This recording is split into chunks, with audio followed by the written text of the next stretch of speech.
E aí, Lorela, como é que foi o tratado aí?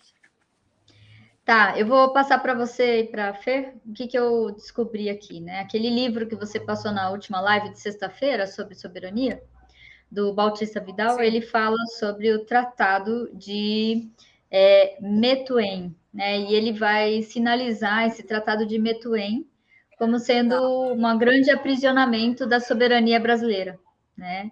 E esse tratado ele cita no livro que é de 1703 e ele coloca que é oficializado a partir de 1808.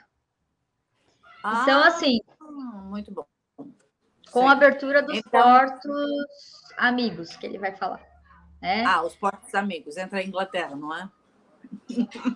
Isso.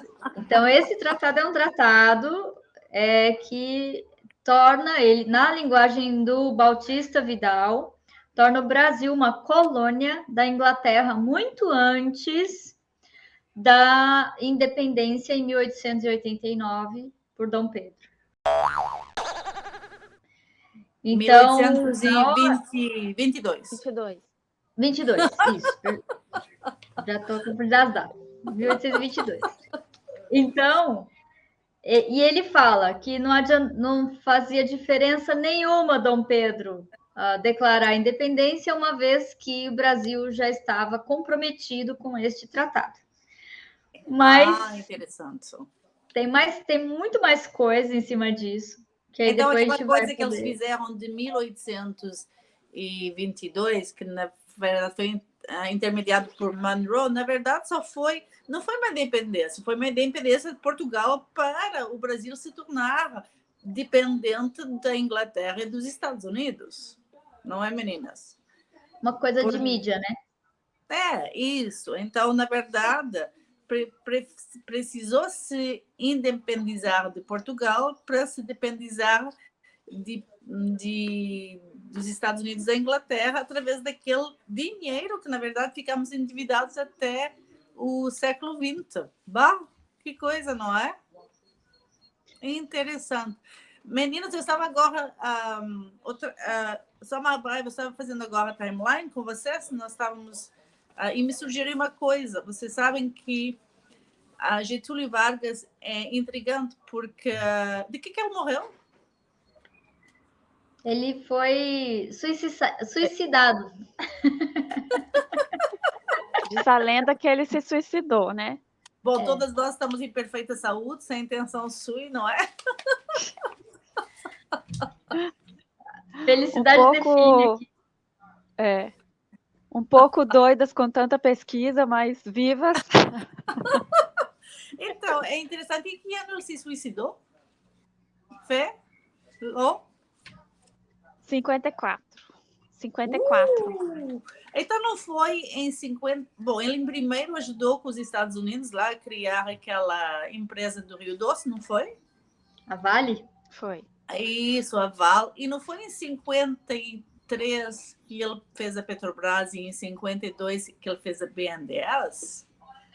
Foi. E aí isso não foi com aquele banco? Qual foi o banco, Fê, que você estava... Exim Bank. Exim Bank. Interessante que não foi nem um ano depois que ele se suicida. Coisa estranha, não é? Foi. Então... E uma coisa que eu estava pesquisando aqui, porque a gente está fazendo essa timeline dos presidentes todos, e eu fui pesquisar sobre o Fernando Henrique. Aí eu achei que ele é filho de militar, o Leônidas Cardoso, e que esse militar participou do movimento tenentista, que foi o movimento que colocou Getúlio Vargas no poder. Opa! E ele também foi político do Partido Trabalhista Brasileiro, PTB. Muito interessante. Ou seja, tudo acaba se ligando de alguma forma, né?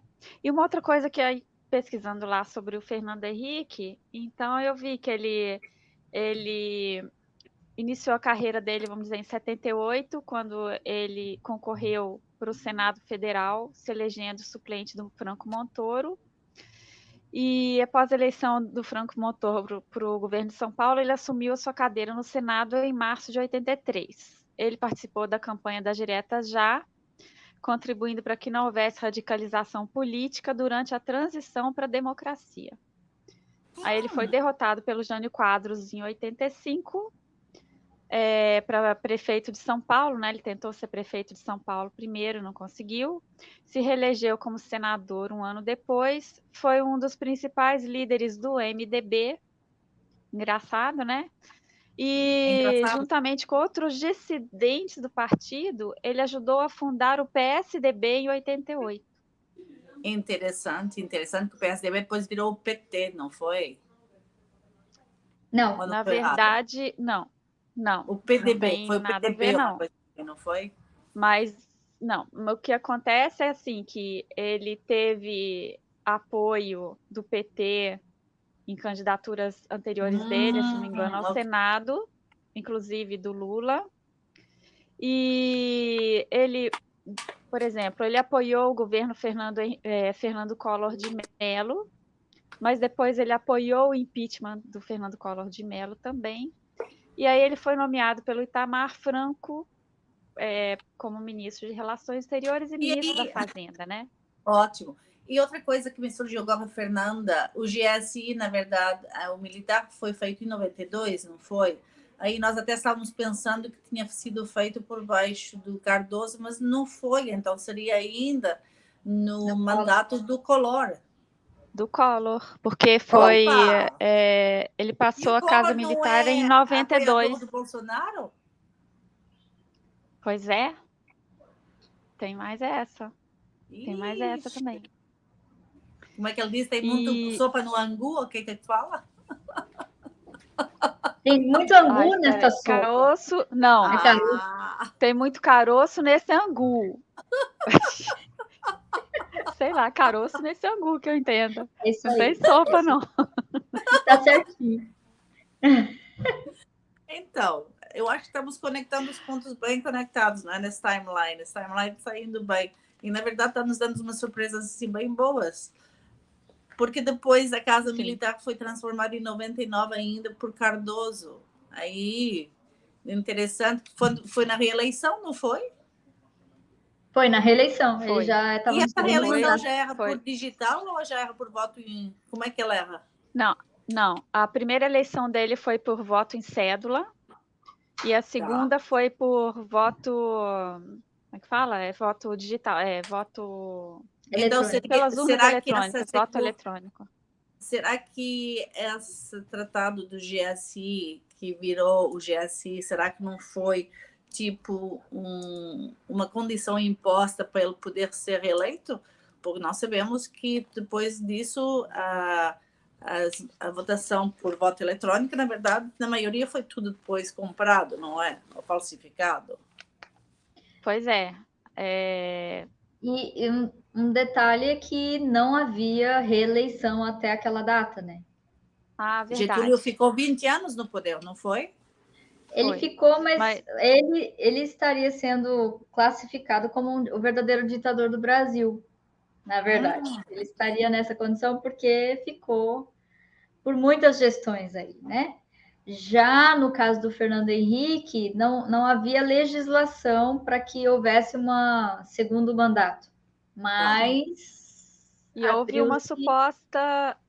e houve uma suposta alegação de venda de votos para que essa lei de reeleição fosse aprovada. E que depois isso aí parece que foi abafado. Isso em que tempo? Em que tempo? Foi a lei que aprovou a reeleição, né?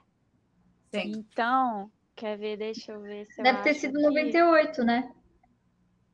Logo antes da... Ou antes, porque sempre você tem que ter um ano antes do pleito. Sim. Mas... Tô procurando aqui a data certinha, mas eu não tô achando. Tá meio embolado aqui. Não precisa da data certinha, mais ou menos um ano para nós tentarmos ver essa cronologia de fatos. Porque se ele foi eleito em 94, então 95, 96, 97, 98, acho que o mandato já era de 5 anos. 99 acabava. 99 já entraria um novo gestor, né? Porque... na verdade, tinha 2000, porque 99 acabaria o mandato, foi 95 a 99. Não, acaba em 98 o mandato. Então, Tá. em outubro, A vem a eleição foi em eleição 98. pro novo. Deixa Tá. eu... Então, essa lei deve ter sido alterada em meados achei. de 97. Ó, o governo começou a planejar a emenda constitucional permitindo a reeleição em 94. E ela foi apresentada em 97. Aprovou Porque em 4 de junho de 97 a reeleição. Então, praticamente já foi um planejamento. Foi. Pois É por isso que eu estou falando, tem que ser um ano antes do pleito para poder validar naquela próxima eleição. Então, tinha que ser no mínimo 97. Faz sentido. Faz sentido. E aí nós temos que encontrar, porque tem um jogador aí que está permanentemente entre todos esses governos, tem um peão. Aí nós temos que ver, porque esse peão ele está no governo Sarney, no Tancredo, está no Collor, está no Getúlio. Então, temos um jogador aí, que na verdade nós já estamos suspeitando de quem é, não é? Então, temos que dar mais uma pesquisa sobre ele para esse timeline, porque o timeline está longo já e está nos trazendo assim, bastante informação. E aí eu acho que nós estamos conseguindo chegar onde nós queremos com o Bolsonaro, não é? Sim. Agora, e o Collor? Alguma coisa sobre ele? O que a gente... Ele saiu em 22, não foi? Ele saiu em 22, logo depois dessa mudança do Estado-Maior para a Casa Militar. Do GSI. Como? Foi antes ou foi depois? Foi 92. Foi depois. Peraí, foi 92. Isso, foi Ele 92. renunciou em dezembro de 92. E é interessante porque nós estávamos vendo até que ele fez bastante coisas, não é? Nos 2 anos, foi 2 anos que ele esteve no governo? 2 anos. Isso. Bah, sim, foram. Ele fez tanto no primeiro e segundo ano quanto o Bolsonaro no primeiro e segundo ano, não é? Fez bastante coisa. Bom, abriu o Brasil para o mundo, na verdade. É verdade. Teve alguma menção dele com as Nações Unidas. Teve alguma menção dele com as Nações Unidas. Teve alguma menção com as Nações aí com a Unicef, não foi? Foi. Teve um projeto aí que ele da Unicef. Aí houve reunião dele com algum chefe de Estado que nós possamos conhecer? Nossa, com vários chefes de Estado, desde o começo do governo dele. As viagens que ele chegou a fazer, tipo, ele também com os Estados Unidos, com o governo Bush. A gente tem que lembrar que os anos 90, né, 1990, foi logo depois, em 89, a gente teve a queda do Muro de Berlim. Então, ele teve reuniões com o Yeltsin, ele teve reuniões na República Federal da Alemanha, que nem era Alemanha unificada ainda, sabe? Então, é uma época muito interessante da gente levantar vários dados, muito. E ele articulou muito na América do Sul, inclusive esse movimento para o Mercosul começou no governo dele. Muito interessante isso. Então, se pensar que também em 2001 começou aquela coisa do BRICS a ser racionada. Sim. A pulga está crescendo, Tá. Sim, na verdade, a gente já está com uma colônia de pulgas a esta hora. Agora a gente acha.